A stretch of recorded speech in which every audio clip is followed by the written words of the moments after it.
Assalamualaikum warahmatullahi wabarakatuh. Salam akal sehat dan salam akal waras. Jangan cuma sehat kalau tidak waras. Kalau tidak waras seperti Muhammad KC. Baiklah saudara sekalian, marilah kita saksikan pengakuan dari seorang Paul Zhang kalau sedari awalnya Kristen itu memang didirikan dari pembunuhan dan berdarah-darah. Bagaimanakah videonya? Mari kita saksikan bersama-sama.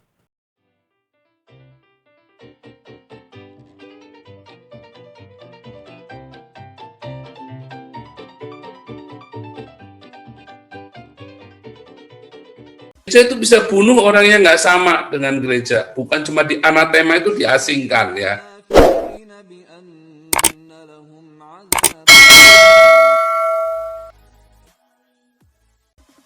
Puncaknya itu perang salib ya, selama 3 abad orang berani beda dengan gereja bisa dibunuh ya.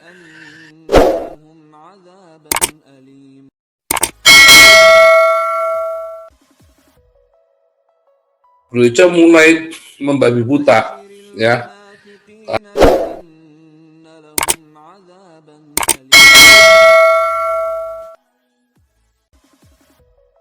Gereja jadi Tuhan, Tuhannya dipatungkan ya, Tuhannya.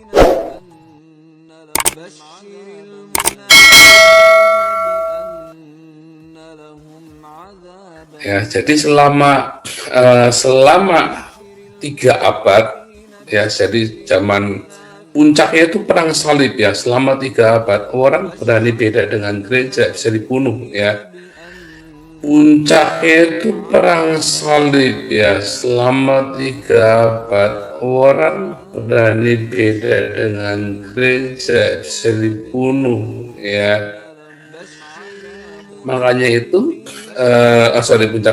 puncaknya adalah Martin Luther ya, dari perang salib sampai ke Martin Luther, maksud saya begitu. Jadi dari abad ke-12 selesai perang salib, gereja mulai membabi buta ya.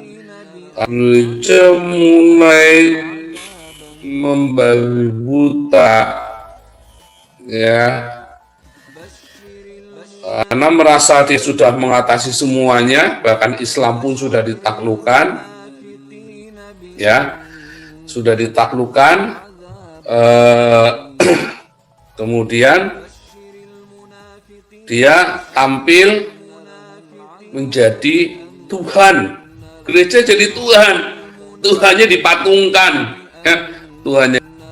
Gereja jadi Tuhan, Tuhannya dipatungkan ya, Tuhannya dipatungkan, Tuhannya taruh di dalam kotak, kemudian gereja menjadi Tuhan. Dan orang yang menentang gereja dan tidak sama dengan gereja itu bisa dibunuh ya, bukan cuma di penjara, bukan cuma di anatema. Kalau di zaman Konsili Nikaya itu cuma di anatema ya, tetapi setelah perang salib selesai, gereja menjadi haus darah, dan gereja itu bisa bunuh orang yang nggak sama dengan gereja, bukan cuma di anatema itu diasingkan ya. Gereja itu bisa bunuh orang yang nggak sama dengan gereja, bukan cuma di anatema itu diasingkan ya, atau ya di penjara. Tapi setelah abad ke-12 orang bisa dibunuh gara-gara masalah agama ya di Eropa ini. Nah, selama 300 tahun puncaknya adalah surat pengampunan dosa. Saya tidak berkata itu Katolik sesat ya, Anda salah yang mengatakan Katolik sesat. Surat indulgensia itu hanya sebagian sejarah kelam dari gereja, jadi bukan seluruhnya ya. Jadi Anda jangan gara-gara yang sepotong ini Anda mengeneralisir yang seluruhnya, oh Katolik sesat. Bukan, enggak. Kalau nggak ada Katolik, Anda juga nggak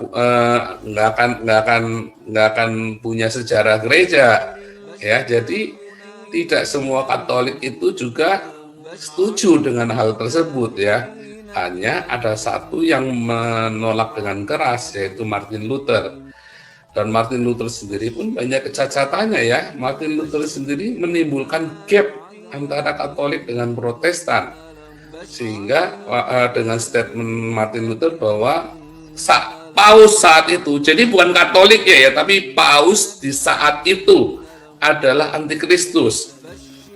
Jadi kemudian orang-orang, terutama orang-orang Pentakosta dan Karismatik kan terus latah kan menganggap bahwa Paus adalah semua Paus itu antikristus.